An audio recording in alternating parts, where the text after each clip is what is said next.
Welcome to Make a Path Presents. I'm Ronnie Hayes, and today I think it's about time we get into those death predictions for The Walking Dead Season 8. In this video, we're going to highlight the Alexandria community. In previous death prediction videos, we already went over the Saviors at the Sanctuary, the community at the Hilltop, and the Kingdom. So check out those other videos, and we might even do a bonus video after this covering the Oceanside combined with the Trash Group. I don't think there's enough there to separate those two communities. And do not forget, The Walking Dead returns October 22nd. First up, we got Aaron. Now, I do believe Aaron's going to live. He's going to survive all-out war.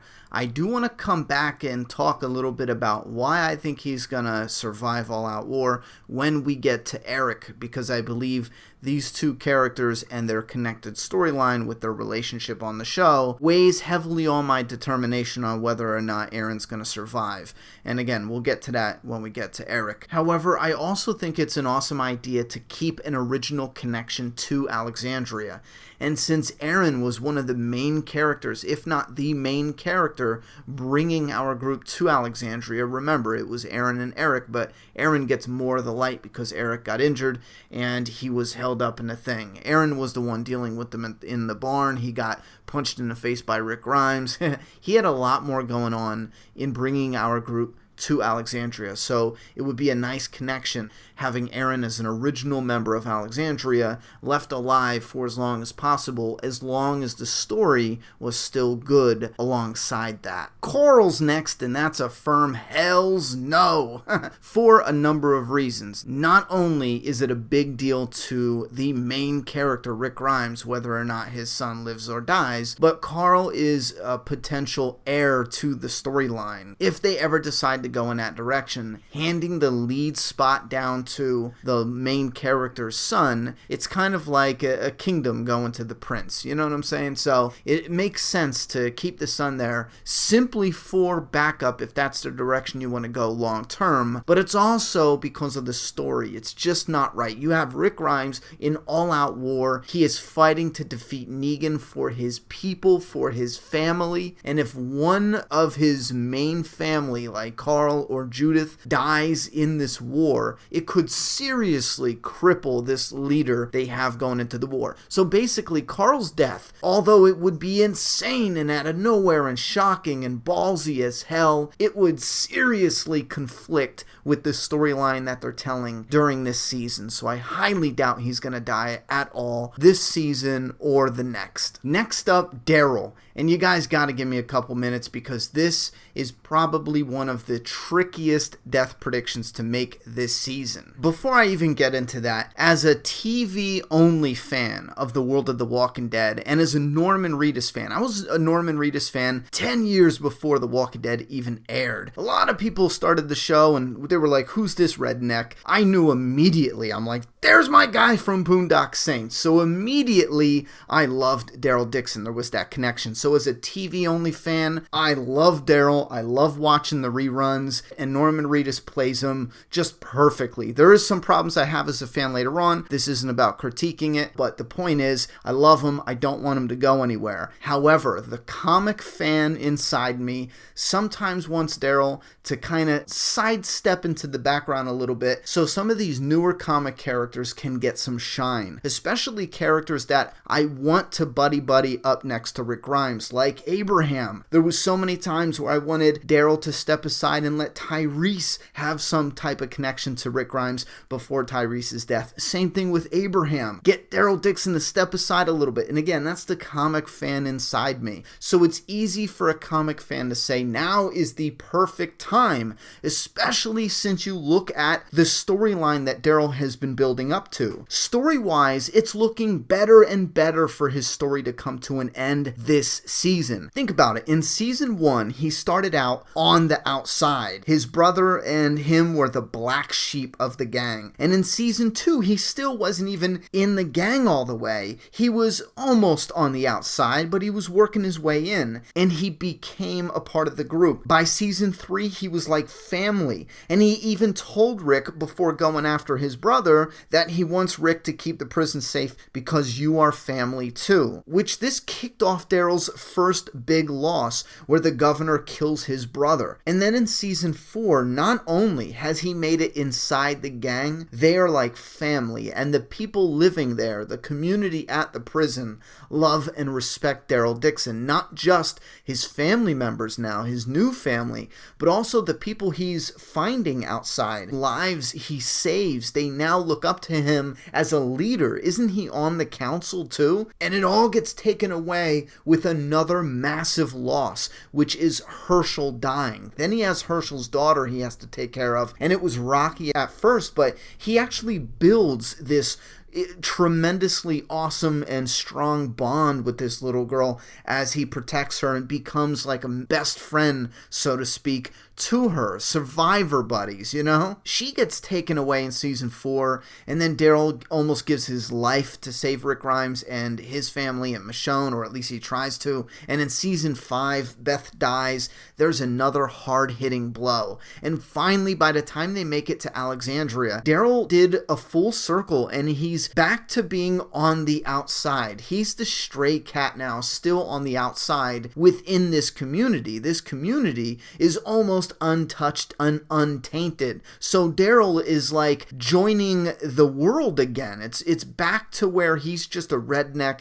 piece of shit. However, his family and his loyalties to Rick and gang stay intact. He ends up pulling his weight, and he starts to make connections inside Alexandria, and he stops being the outsider. So it's like for the second time, Daryl is going from the outsider to an insider, but he's becoming less trustworthy of people. And then Dwight, the final straw, he helps him, and he gets robbed for it. He gets robbed of his motorcycle, which is something important to him. It's one of his only possessions that he cares for in this world. You know, I believe he even built it with his bare hands from parts that were given to him, right? From Aaron, who is someone who was one of the first people in this new community to accept Daryl as a friend, one of those to break that boundary of the outside stray cat, and then brought him in, had him come in for what? Spaghetti and stuff. So there's these connections there. He let these people live. They robbed him, took his crossbow. Later, they would use his own crossbow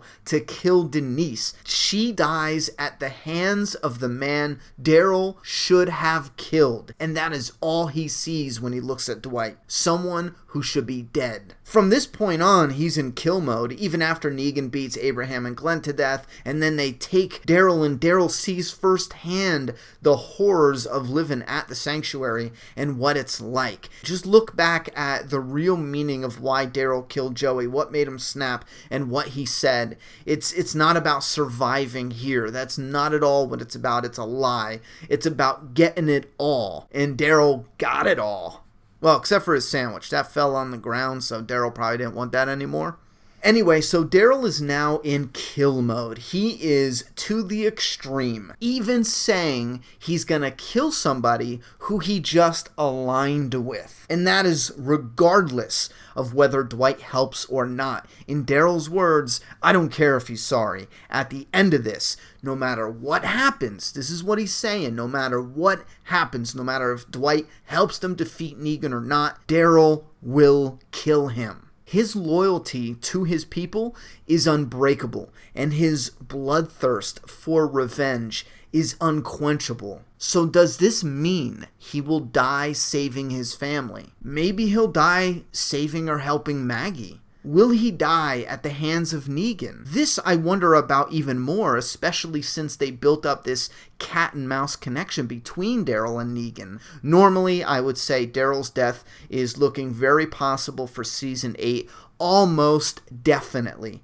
But he is a very popular character, and AMC might not want to take the risk. Plus, there would be some great potential to remix a Negan and Daryl bond versus the comic Carl and comic Negan bond. For those who have no idea about the comic, don't get hung up on the word bond. I don't mean like a friendship bond per se. I mean, think about it like this, as if Negan is defeated, Daryl's on the winning team, they're running the show now, so Daryl essentially has all the power power, as does the other surviving survivors. So there would be a situation where maybe, Negan's doing like manual labor and they're chit-chatting away, Daryl's guarding him, and for Negan, it feels like he's growing a friendship to him, and then Negan would be like, hey, we got to talking and whoop-de-whoop, do you still want to kill me, or have things calm down a little bit? And Daryl looks at him stupefied and he's like, yeah, of course I still want to kill you. You nuts? We're talking about different creative types of bonds like that. They're not going to be buddy-buddy. That's not what I mean. Anyway, there could be some fun moments later in season 9 if Daryl had the power over a defeated Negan. So in closing, if it came to the story alone,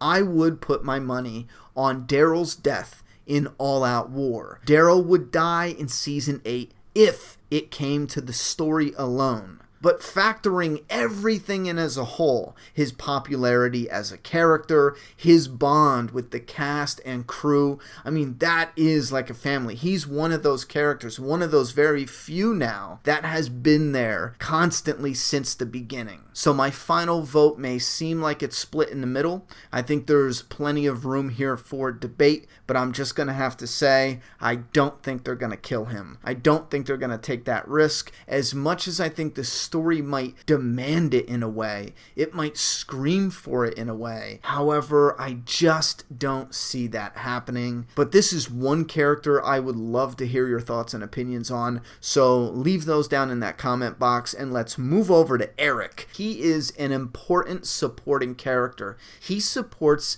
Aaron's character in the storyline. If you look at simply as structure-wise, you have Aaron, who's a character that has a bigger connection with us. He also plays a more dominant role in the storyline compared to Eric, so it would be counterproductive to kill off both of these characters. You need one to affect the other, and I think that's just what they're going to do. In the comic book, it was a simple panel and it was dead and over with. I think it'll play a little bit of a bigger role, but I do believe that means Eric will not make it out of All Out War.